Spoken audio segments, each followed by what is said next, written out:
Hi everyone, this is Rooster Woodworking. Today we're building a cedar bench using half-lap joinery, router cut mortise and tenons, and a beautiful finish.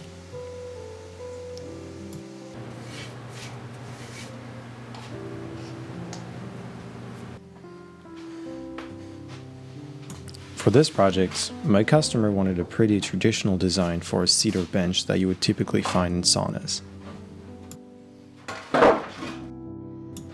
I started by cutting my boards to rough length, accounting for the size of the stretchers and the wooden slats.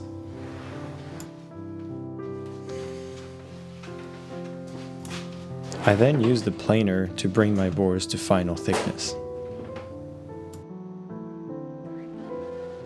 These boards were pretty rough on one side, so that step was definitely necessary.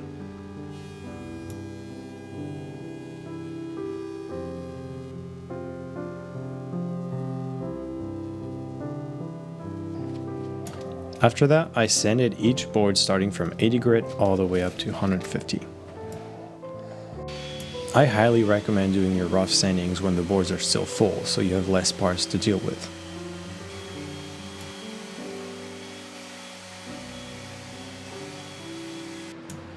It was then time to rip all the boards to the width I needed for each part. To do that, I like to use a dedicated ripping blade. Those ripping blades have a lower tooth count and will make your cut way smoother. That will also save you a lot of sanding down the line.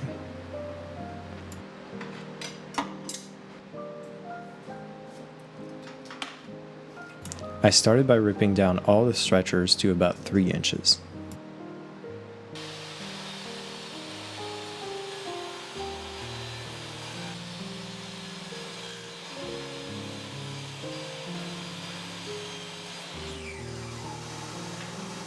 When I'm dealing with a lot of parts with different width, I make sure to label everything so I don't get lost, which, let's be real, happens very often.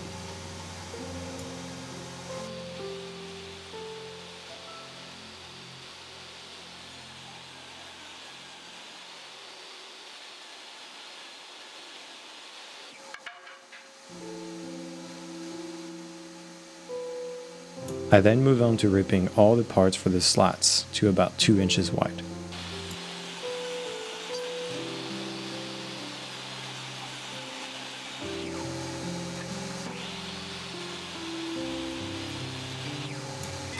It was then time for another blade change, getting back to my regular cross-cutting blade.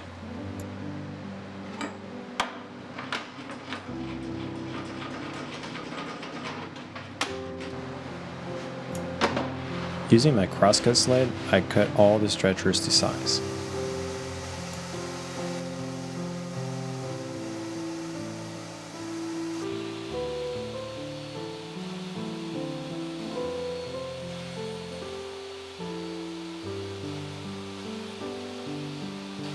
I then set up a stub block to cut all my slats to size.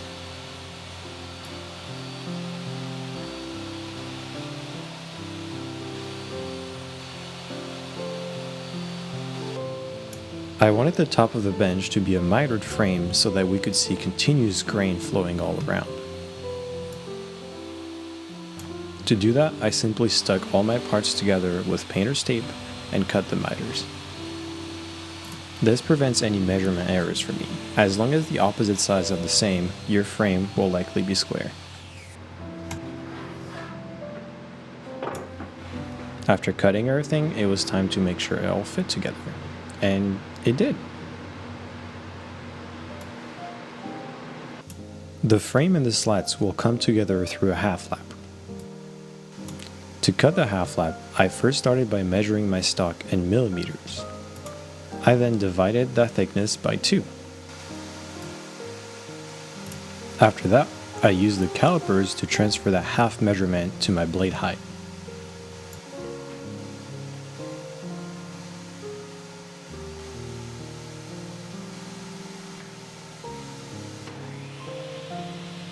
The first step was to cut a dado in the side of the frame that would house the half laps from the slats.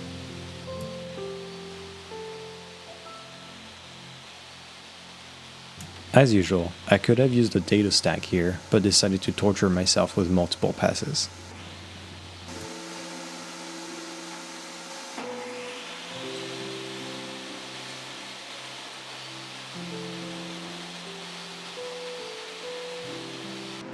It was then time to glue up the top frame.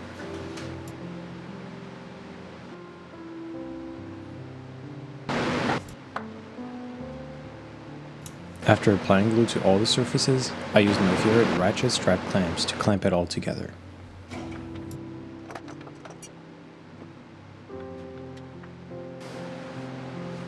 I also like to clean up any squeeze out at this point with a wet towel. As an insurance policy, I used some clamps and some weight to make sure that the frame was going to stay flat when drying.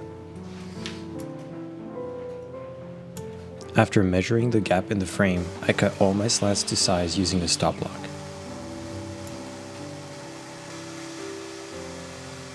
I was looking for a pretty tight fit, but not too tight that you would need a hammer to bring it in.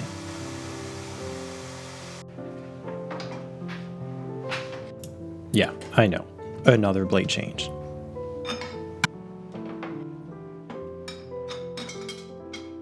This time, I decided to use a dado stack to cut all the half flaps in my slats. The half flap needed to be about ½ inch deep. I set my blade to the height that I calculated earlier. I used a combination of a miter gauge and a sacrificial fence to cut the half flaps. I purposefully set up the blade a little bit too low so I can slowly sneak up on the fit.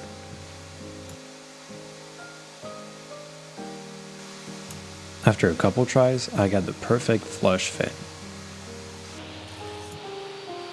I then cut the half flap in all the remaining pieces.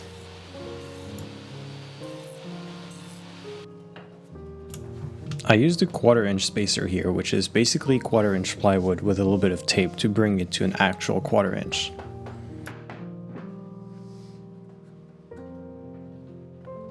I put each slat in and then used the spacer to put the next slat. And surprisingly this time, the math seemed to work out. Now onto the shaping. I wanted to add an edge profile to both the slats and the frame, and I opted for chamfer. I really like the look of chamfer edges, and I think it would look really nice where the frame and the slat meet. After routing all the edges, it was time to sand every slat by hand.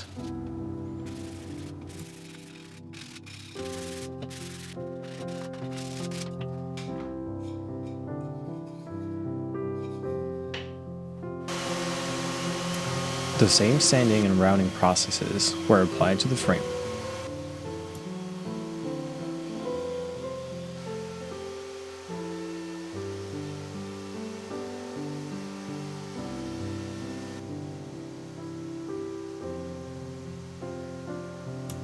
Now, this is just a detail, but I do really like how the two chamfered edges meet.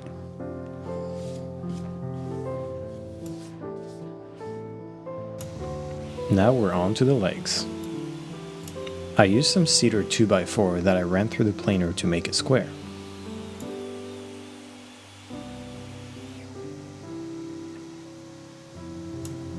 I then cut all the pieces to width and length using my crosscut sled. This is the best way I have to make repeatable and accurate cuts.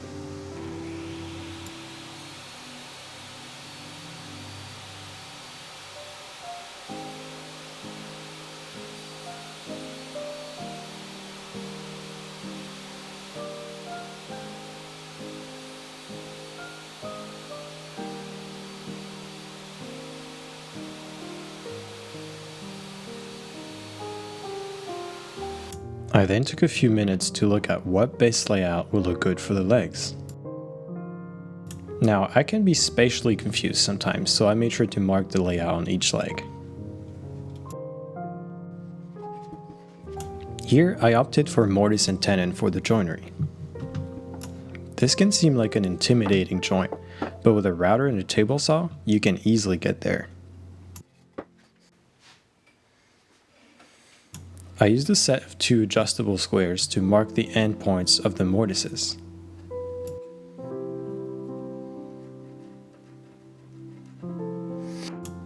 I marked each leg with the 2 mortises that would be needed.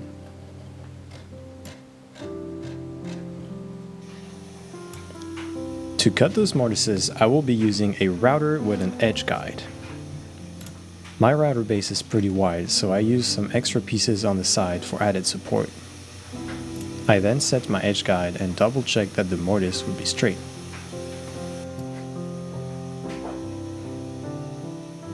After setting my plunge depth to about 1 inch, it was then time to carve out the mortises.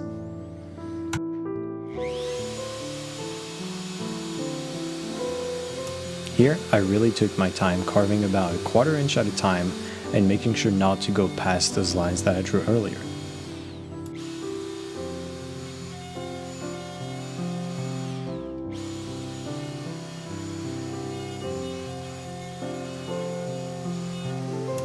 After all my mortises were cut, it was time to cut the tenons using a dado stack. Once again, I slowly raised the blade to get the perfect fit in the mortise. I used the same setup to cut the edges of the tenons.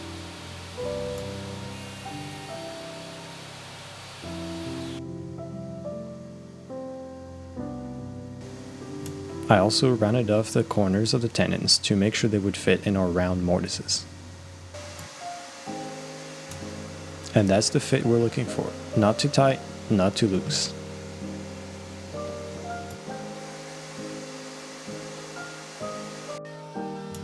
I also added the same chamfer to all the leg parts.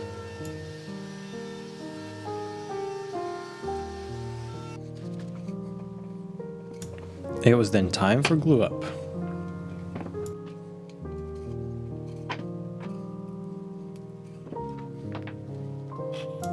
Now, when I glue up some complex pieces like this, I like to do it in sub-assemblies. For example here, I will glue up the legs with the shorter stretchers in, and then move on to the longer stretchers later. The next day, I came back to glue up the long stretchers onto the legs.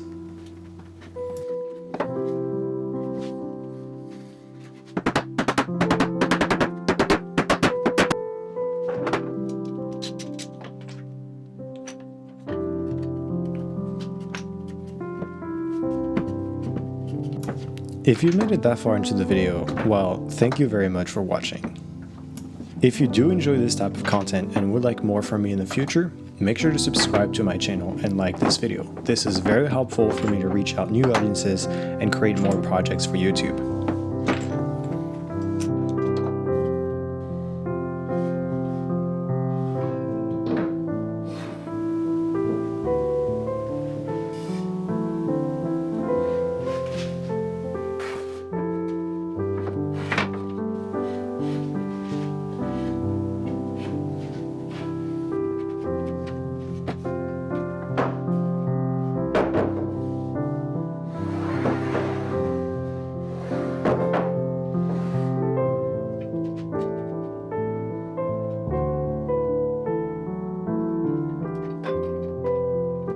I made sure that the frame was as square as possible before tightening up the clamps.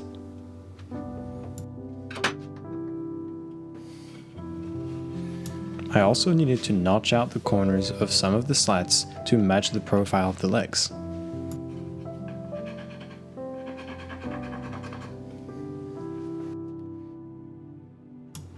Sometimes the best tool for that is just a handsaw.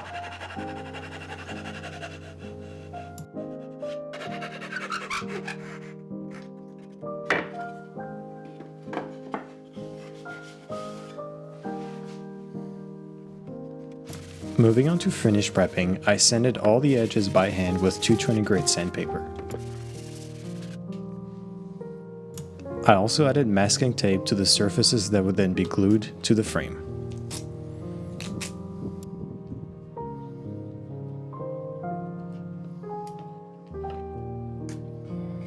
Now, I'm missing some footage here, but I pre-finished all the parts for the frame and the slats with Total Boat's Halcyon Clear finish. This is one of my all-time favorite outdoor finish, especially for Cedar.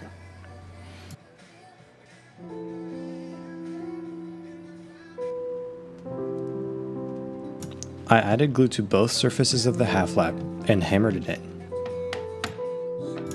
I repeated the same process for all the slats using my plywood spacer.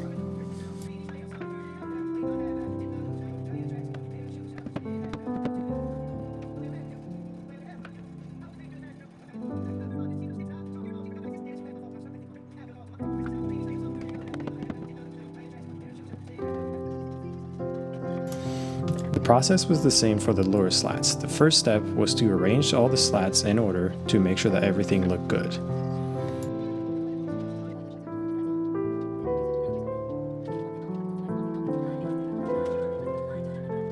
I then glued on each slat in place and added some clamps.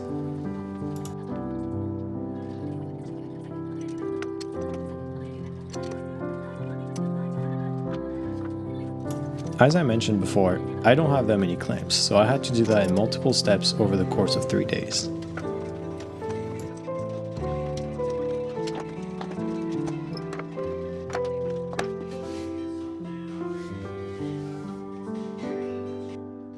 After some more hand sanding, it was time to finish all the parts together. Here I am brushing the finish on with a paintbrush on all the surfaces of the bench. Now, finish was not really needed for this project as the bench is going to mostly sit indoors. However, I love the depth that this finish brings to the Cedar, and I really wanted my bench to look great for my client. To attach the top to the base, I decided to use those figure 8 fasteners.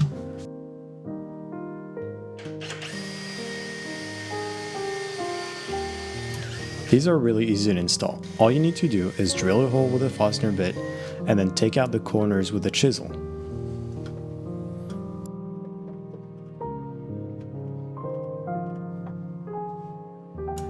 This will make sure that the fastener can move to the sides and allow for wood movement. Now for the finishing touches, I lightly sanded all surfaces with 320 grit sandpaper before applying one last coat of this Halcyon Clear finish.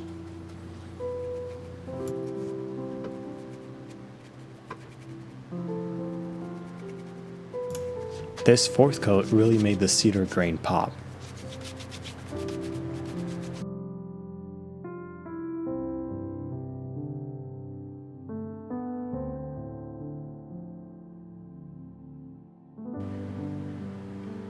Once the finish had cured, I attached the figure 8 fasteners to the frame.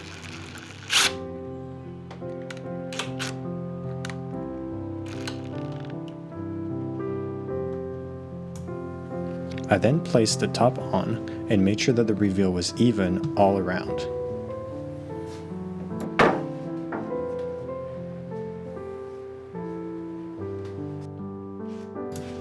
And lastly, I screwed all the fasteners to the top.